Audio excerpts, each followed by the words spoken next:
Welcome to the Guerrilla Gurus Marketing Happy Hour podcast, where we sit down with marketing experts and marketing professionals. We have a cocktail and we talk shit about marketing.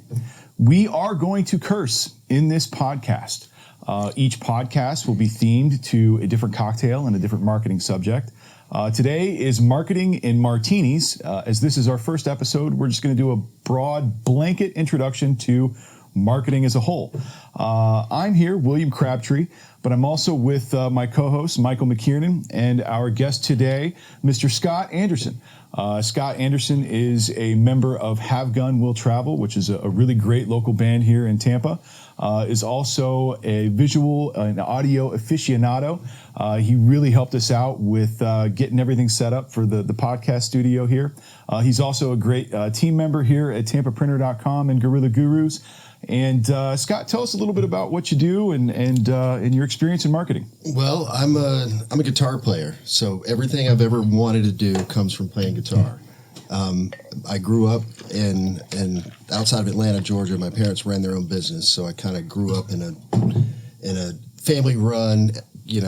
Got to work to make things happen for the family. So I saw my parents run their business. I saw them kind of figure out how to be a small business owner, how to grow their business, and how to weather storms and all that kind of stuff. And then went to college, wanted to major in music and recording engineering and all that kind of stuff, and kind of got hit a block and decided to major in business, major in marketing. So I got a marketing degree and was going to go into the advertising field, did a couple internships in advertising agencies, and realized I still wanted to play guitar and make records. Nice. So, but I got a business degree and I know how to market things. So I use those skills my whole life to keep my bands and my businesses, under wraps, and the wheels rolling. I was in the club business for a little while, being in bands, you learn how to do sound, and then you learn how to book shows, and you learn how to do flyers, and it's the whole DIY punk rock thing that we all grew up on in the 80s and 90s. But being in that club business led me to Las Vegas, where I got to work in big clubs and work for big companies and host big stars and all that kind of stuff. So I've, top of the world to the dirtiest dive bar dumpster spot I've been in, I've enjoyed, and I see the room. I see how business is run, whether it's a dive bar or a company that I'm working for or working with or whatever. So I'm fascinated by it, and ultimately I just want to play guitar and tell the story that way. That's me in a nutshell. And you have a recording studio too, don't you? I do have a recording studio. I built a private residential studio in Safety Harbor, finished it right before COVID. So I had 3 or 4 months to get it really dialed in before I started bringing people in. And I've had 4 or 5 full band projects in there. And who's recorded there? Of course, my band, obviously. We record there every week, all the time. The first record I did was the Old Vices, local kind of post-punk band, friends of ours that... We did a 4-song EP in 2 days, and all in the same room, and everybody just blasting. It's amazing. It's a great record. Out to be a great record. They put it out a few months after that, and one of the guys had to move away, and obviously nobody's playing shows. They weren't able to do release shows or any sort of pressing or whatever. But I was stoked about it. It was real raw. Everybody's in the same room. Jeff Brower didn't even do a single guitar overdub. Every note he played while the drums were going down is what's on the record. That was a kind of a rare thing these days, where the drums and the bass and the guitar and everybody goes right down and nails it. But they were able to do it over a weekend. We finished a 4-song album in 16 hours or whatever. So that was the first major one. I did a couple singles with this band called Rift, young guys over in Clearwater. Just finished tracking a band called In Transit. They're kind of a progressive post-punk band down in Bradenton. And I may have some new album project from a recommendation coming in next weekend. Kind of, chatting online right now, doing due diligence. My studio's in my house, so I kind of got to know you. Yeah. You know what I mean? I'm gonna give you a pretty good deal. You're not running Craigslist ads to do recordings, My kids live there, so it's a private situation. But I want to know everybody that's making music too. So eventually I'll come to your show and we'll talk about it. We'll make a record. And right now I'm also working on a record with Ghost Front, which is Sean and Adam, their new band. That's pretty great. Female singer and some cool stuff. So, yeah, pretty stoked about all that kind of stuff. I think we need more vodka. These are not heavy enough. I can pour it perfect for one, but pouring three, it's an eyeball game here. So when I make these martinis, we do them straight up.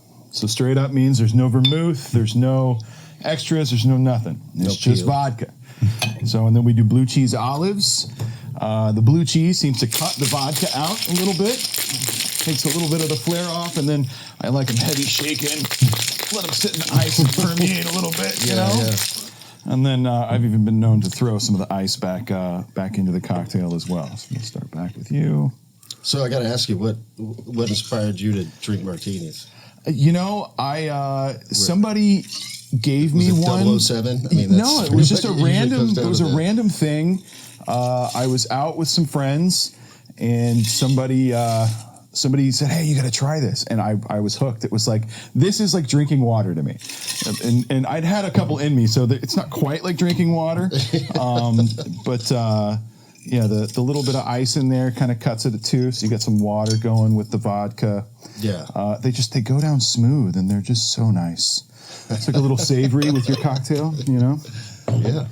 I'm a huge fan. It's actually a challenge frequently on where we're going to go have a drink for happy hour, because not everywhere has blue cheese olives. So we have to not everywhere makes a martini, even for that matter. We have to strategically plan on where we're going to go so that I can get my martini. So you can get your martini. So that is your drink. That's his jacks to open. This is if he doesn't have that first, the rest of the party isn't happening. Right. Yeah.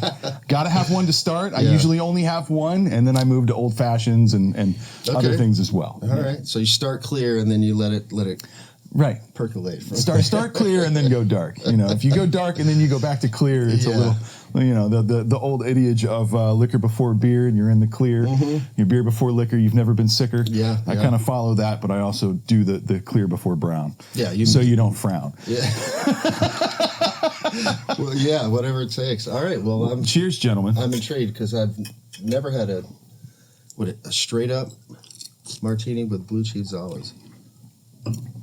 And I went for the smaller olives. I usually like the bigger ones, but I figured it wouldn't really work well in the podcast environment. Just be taking big chomps out of your giant olives. Yeah, I can live with this as long as I don't have to eat an olive. There you go. You don't have to eat the olives. The blue cheese just kind of permeates in there. I'm going to eat the olives. I enjoy them. I would encourage you to try one at least. Yeah. When we were talking about this, I'm like, I'm game. I'll really try good blue cheese. If you hate blue cheese, then maybe... I love blue cheese. Okay. I just can't stand olives. See, and he's in the same boat. So I encourage you to try at least one for me. Okay. We'll get there. All right. Fair enough. So, McMike, my partner in crime here, the co-founder of Guerrilla Gurus, give us a little background on what you do or what you've done.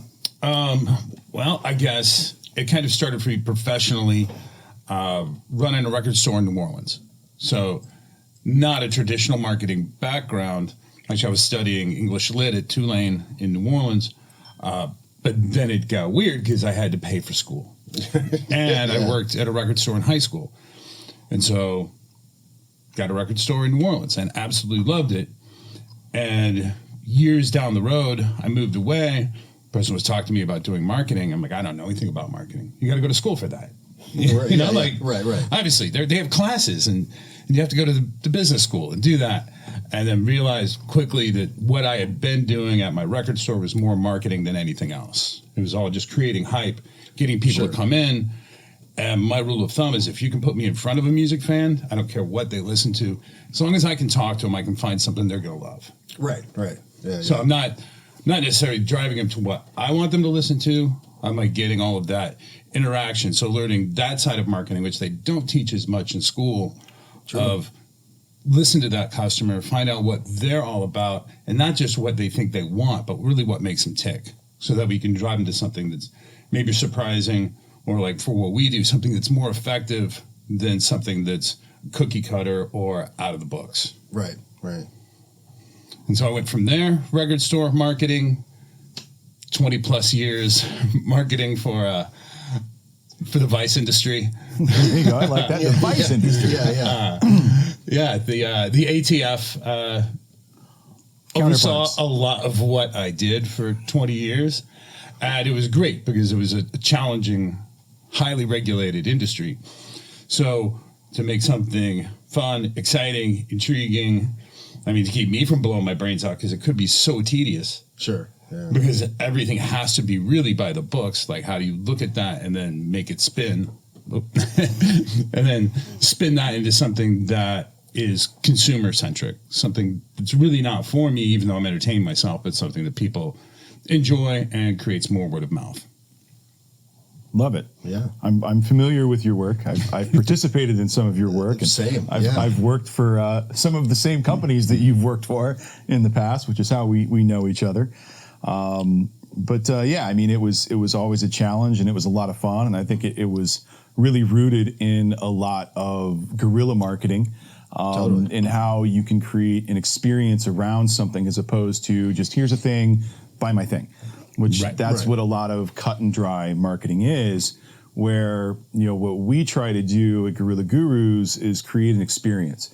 So even if it's something as simple as a digital ad, we're trying to have that tie into something else in a tangible way. And that's really the method to our madness and what our goal is for all of our clients. Absolutely. Should we retire to the other room? Sure, we can do that. Yeah. Why not? We've got a cocktail.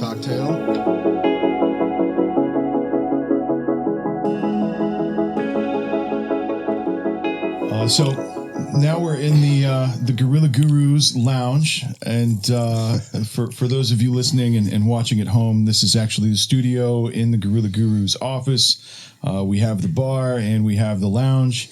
We'll be doing all of our podcasts from these settings, and then we'll also be hosting and allowing other people to utilize this space if they so are inclined.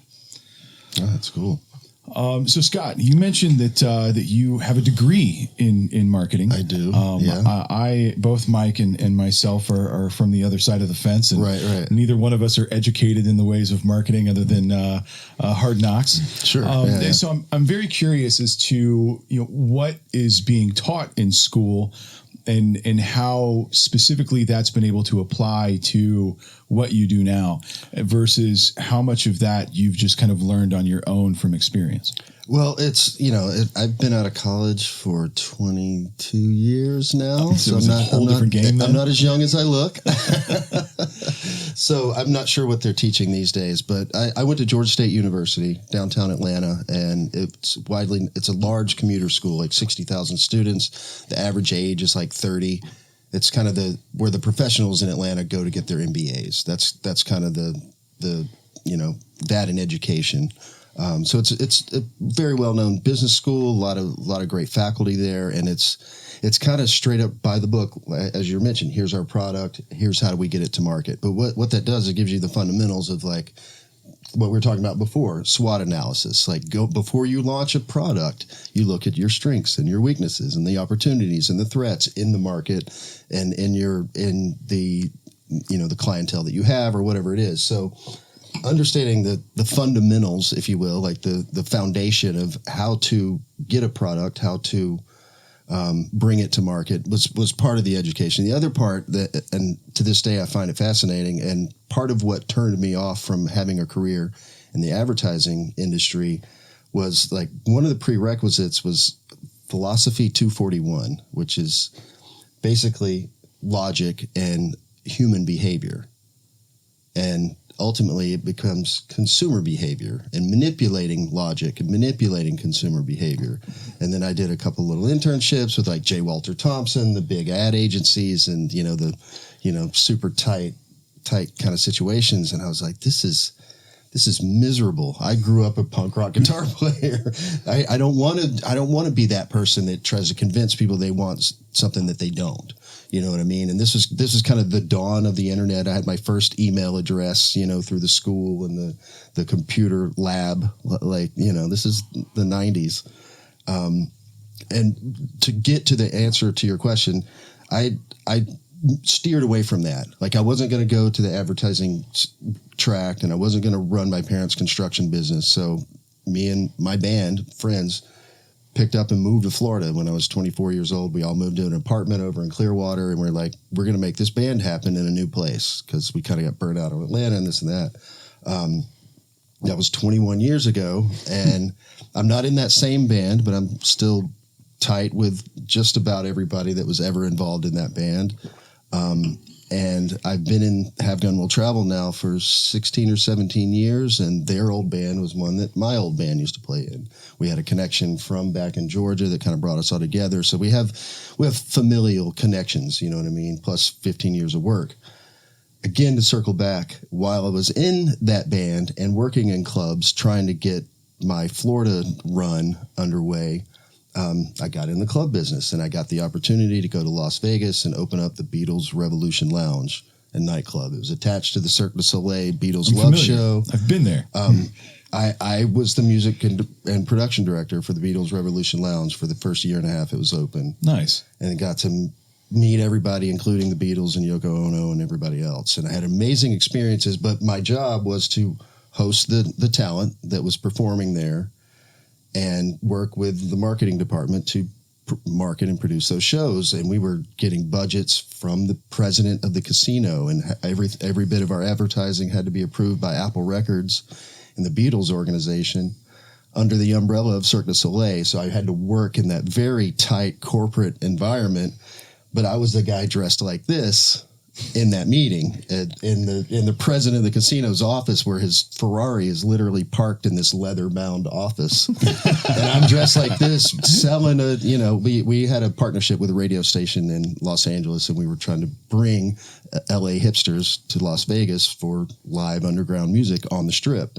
That was our thing. And Indie 103, it was kind of the big, now it's an online station or whatever, but I got to be a part of a big thing in a big environment, and it was one of those opportunities I couldn't turn down. But ultimately, that was the first time I really understood that I was using my degree in the world that I wanted to live in. You know what I mean? I was always making flyers, and we were, always doing the marketing and the posters and the booking and the shows and, all of that boring bullshit that comes along with being in a band.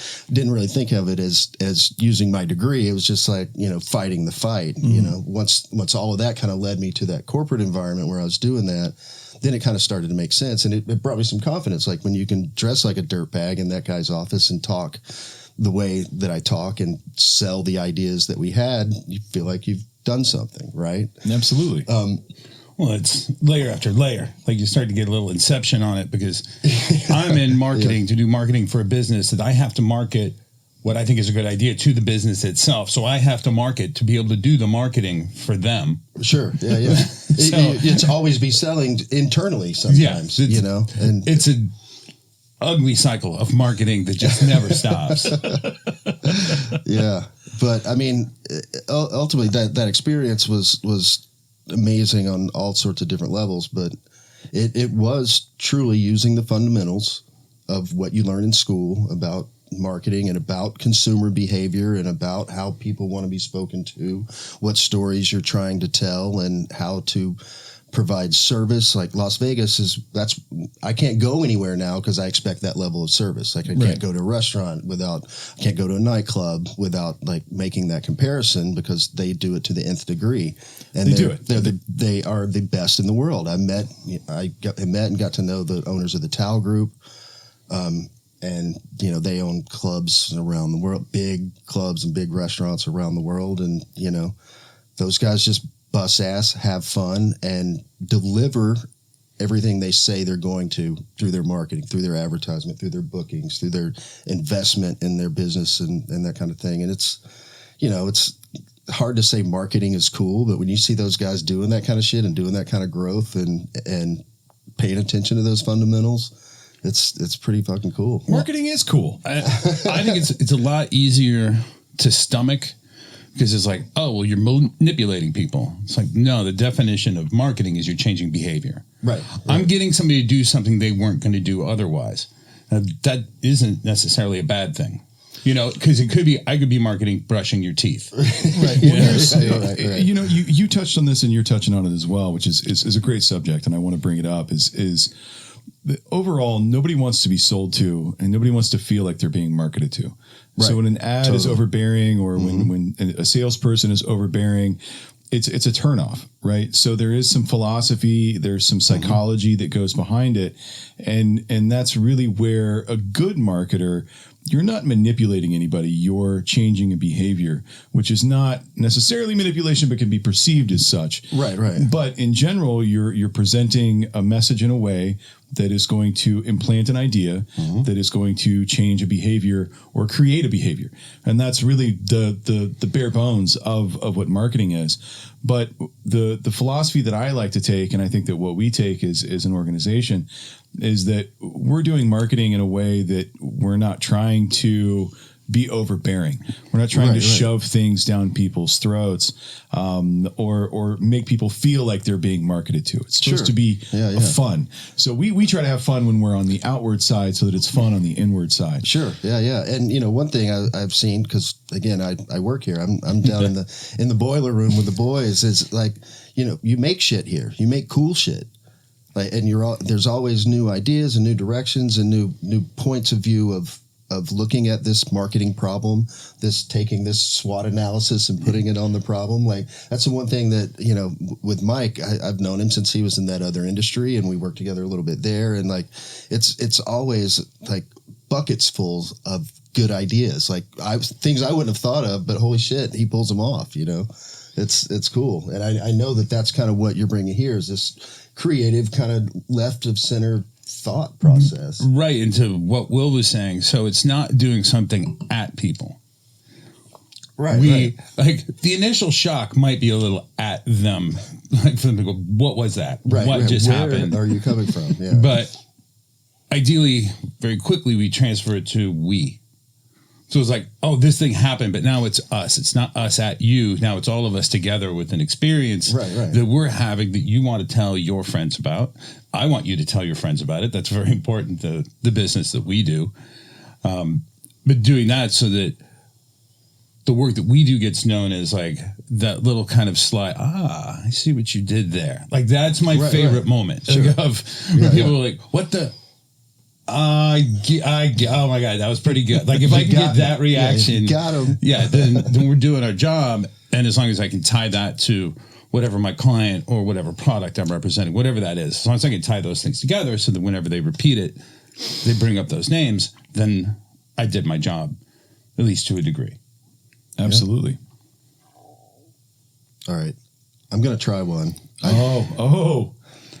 don't like olives, and only recently they're so started delightful. liking they're so blue cheese, good. but I'm going for them. So you like olives and don't like blue cheese, and I hate olives. No, I don't like olives at all, but okay. I have recently started liking blue cheese. I don't hate this. And now a green olive by itself, just for I won't eat a green olive by itself. I think they're gross. I will eat one with blue cheese in it. I like my Kalamata olives. Right. Did I say that right? Kalamata? Kalamata.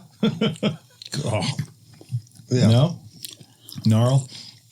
I mean, I love the blue cheese, but I love the blue cheese. But the olive...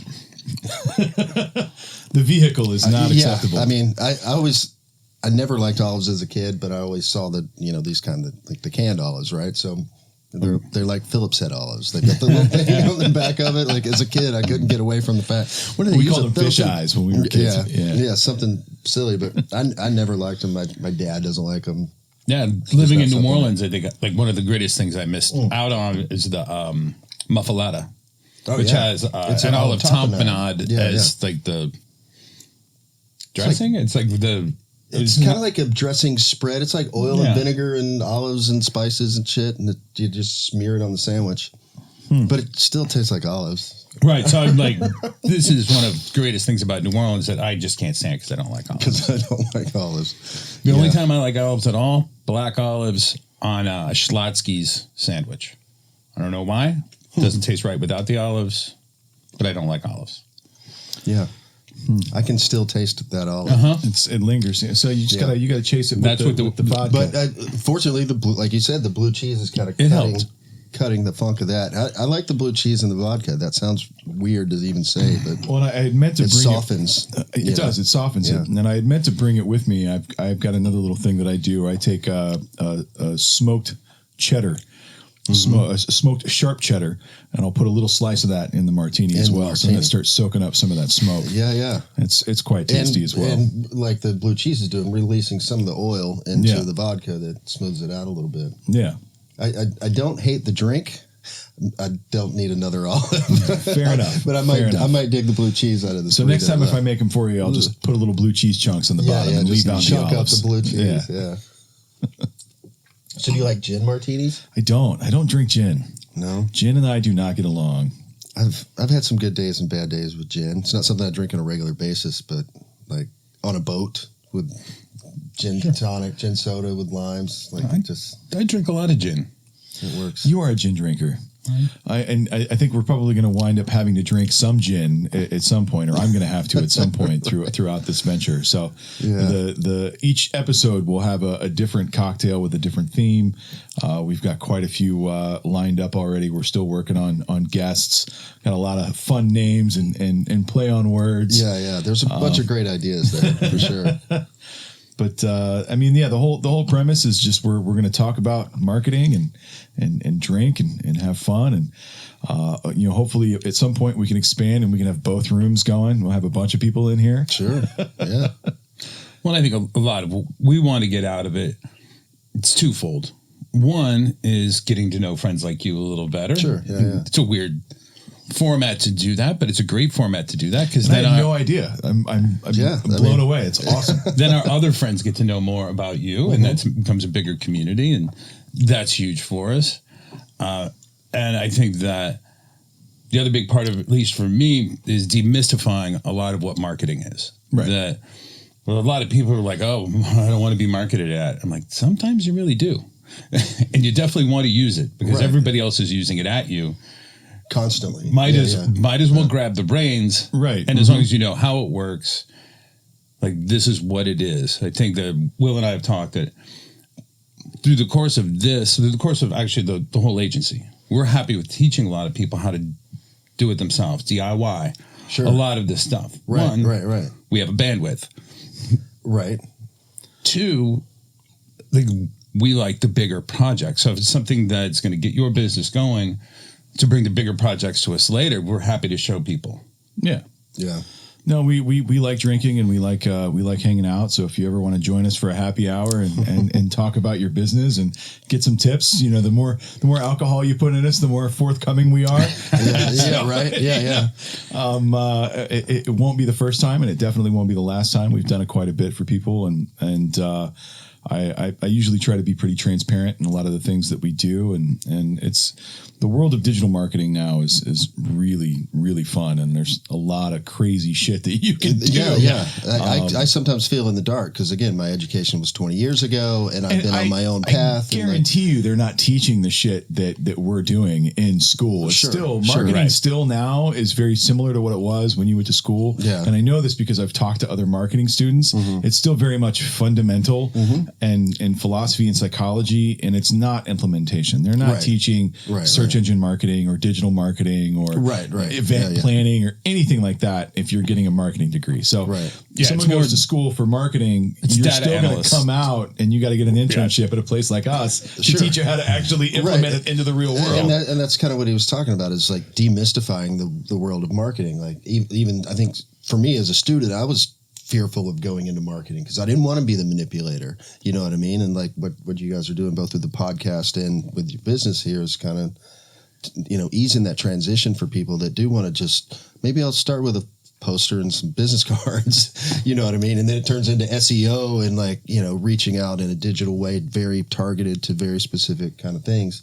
Really, I kind of look forward to hearing other people come in and talk about their business and how these basic fundamentals and these very specific digital strategies cross over from industry to industry, from creative and performance industries to, the doctors and veterinarians and other types of people that you guys work with. There's all sorts of common ground there for and room for creativity, which is what you guys do. I think we're going to start seeing some big successes working with folks who traditionally haven't had access to things that we do. So, like, not the service industry, but service industries, like plumbers, electricians, roofers, things like that. The stuff we do isn't broadly accepted in those where fields, they are. the trades, but it still affects all of their consumers, and we can present them in a way that isn't weird. We're not going to make them look like a Bud Light ad unless that's what they want. right, yeah. Which it wouldn't surprise me if a plumber really wanted an ad that was like a Bud Light commercial. And quite frankly, would probably work. It would be a lot of fun to make that. Yeah.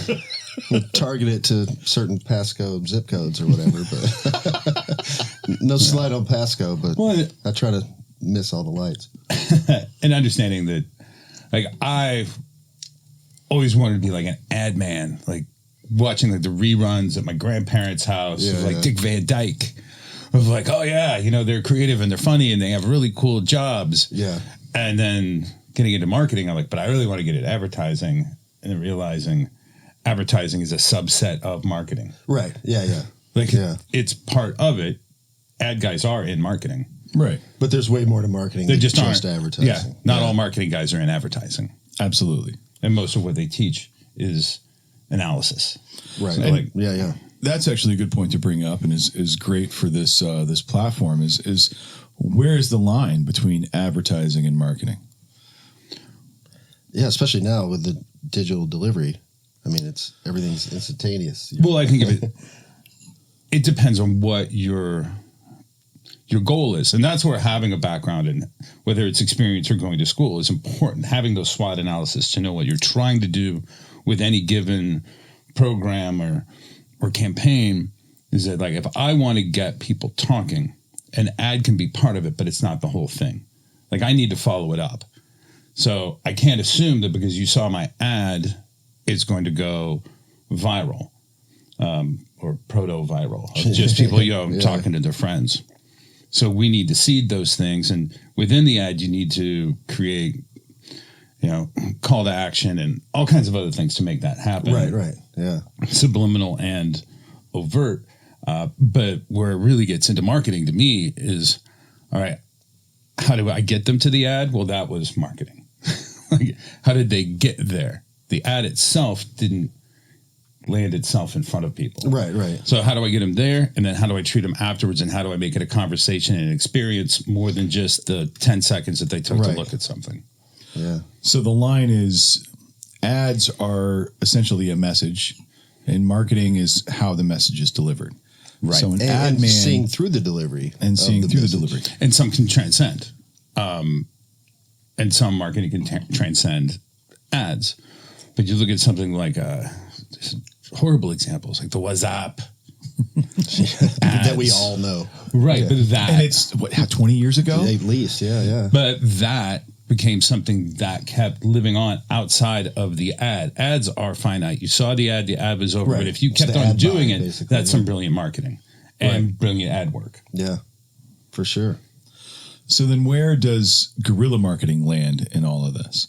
So for me, I've always looked at not necessarily the Webster dictionary description of what guerrilla marketing is, but guerrilla marketing for me is how you're infiltrating something, how you're actually creating an experience for somebody without them knowing that you're creating an experience. Sure. Or how you're marketing to them without them knowing that you're marketing to them. Right. And again, not manipulating somebody, but doing it in a way that you're creating an experience and you're creating something that's fun for somebody, as opposed to, I saw a thing, there's a thing, I got a thing. Yeah, I got my coupon, here's the deal. Yeah. Well, I think a lot of it's the approach that if you are doing a campaign by the books out of a textbook, 99% it's not going to be guerrilla marketing because it's already tried and true. They weren't going to show it to you unless they already knew it worked. Yeah. And so with that, everyone's desensitized to it. So like, say, doing a flash mob isn't really guerrilla marketing that much anymore unless you put a great spin on it. They're like, are people even doing flash mobs anymore? That's the first time I still I've heard hear that it from phrase. clients. It's still, really? Still here. Wow. I would love to organize one. You know what we should do? Let's get like 20 people in gorilla costumes and like just infiltrate downtown.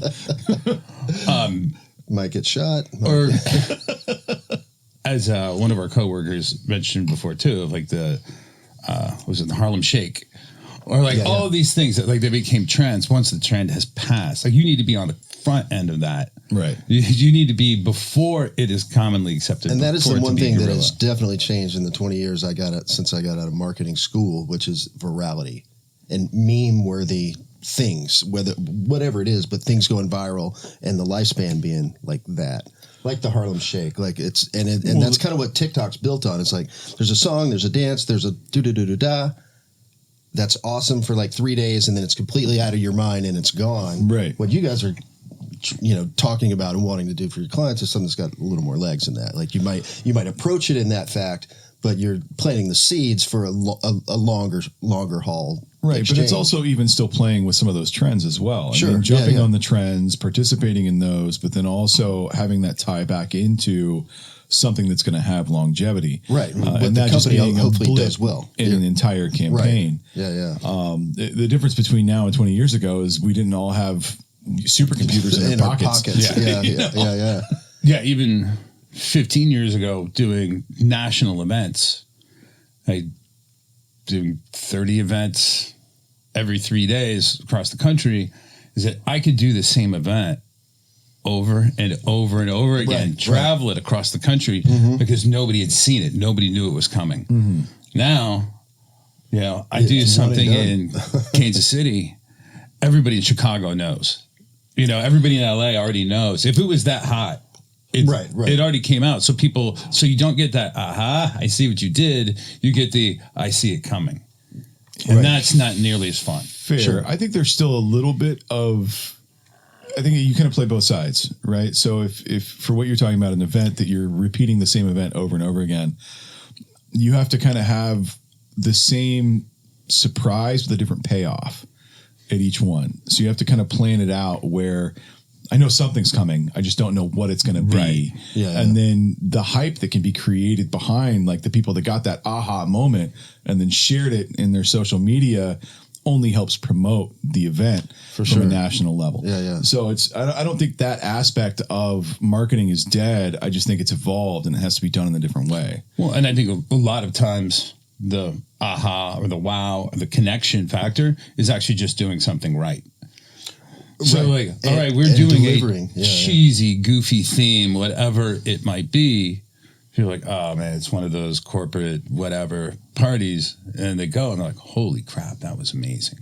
Like they got the details. Right. Plus, like you were saying, the service was right. Like all the ambiance was right. Yeah. All the accoutrements. I don't feel like going to that. I got marketed at and ripped off. Right. Right. I had a great time. It was a good party, and I'll follow them and do it again. Yeah. Damn, they did a good job. Yeah. I mean, that's the experience, and what you feel about that experience afterwards is the root of what we're talking about, the root of virality.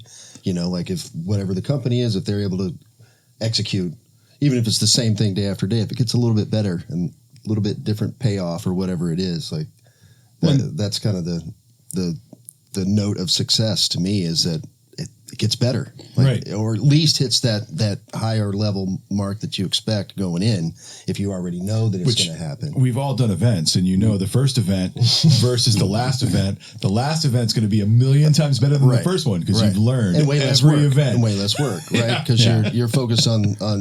But the first one was the most exciting to you. Right. Yeah, the first one was fun and the most stressful. And, oh my God, I'm going to kill people. Sure. And then the end of it, you're like, okay, this is a day in the life, and it becomes routine. And routine and boring to you, not, you're forgetting, well, this is fresh to everybody else. Yeah. This is exciting to them. Right.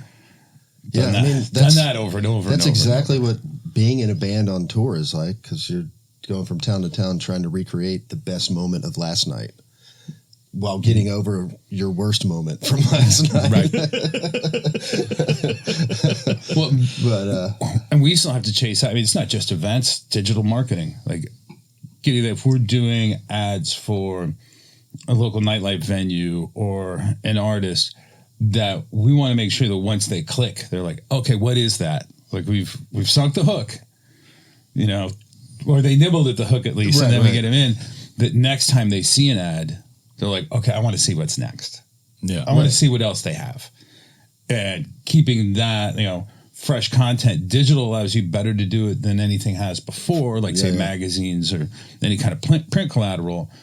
Now, it obviously takes time for us to design it and do all that, but we can change so fast that we can make a campaign look completely different in a week. Absolutely. Right. With the same fundamentals and Right. the same delivery and the same level of quality or whatever. Yeah. Martinis. I'm getting there. Martinis. I'm So I enjoying think it. I think one thing that we need to introduce is a server into the mix, or a guest bartender that makes the drinks for us, so that We need our Isaac from the Love Boat. we do. Because I'm ahead of you guys, Mike. You're out. We need a refill. Although maybe that's like the sign of the end of the podcast, is that we've all finished the cocktail. We've run about an hour at this point. So it is starting to get a little warm in here, Right around the forehead. Yeah. Although maybe we shouldn't put that in the podcast. Editors, remove that part about being warm. But yeah, so I feel great about this conversation. Awesome. Yeah, likewise. Scott, it Enjoyed was amazing to have you in here and to learn more about you, and to the whole thing in Vegas is mind blowing. I look at you more now as somebody that I can tap for some crazy shit when we get into events than I than I did before. Like I said, when you mentioned vodka martinis with blue cheese stuffed olives, I'll try anything once. And I might even like it. But all of us in this room come from an event background, and really events is kind of the end goal, the digital marketing and the search engine optimization and the building of the websites and the logo design and all that stuff. It's all great. I love doing it. We have teams to do that stuff, but where we really get excited is when we're putting on an event. But yeah, it's all about the show, right? Yeah. Like it's all about the party. I really love creating campaign soup to nuts. I do too. I enjoy There's it. depth. Yeah. It's not just an event series, and it's not just some digital marketing. And I think a lot of the clients that we're talking to right now or that we're working with, like us, are startup businesses coming to their own. So we're excited to grow with them. You're like, okay, today we're going to do this, and then we're going to measure your ROI. And the more money you make, take just this percentage. You're just making more. This percentage and put it towards these other things. And then that way we can keep growing. We grow, they grow. Let's all grow. Mm-hmm. Yeah.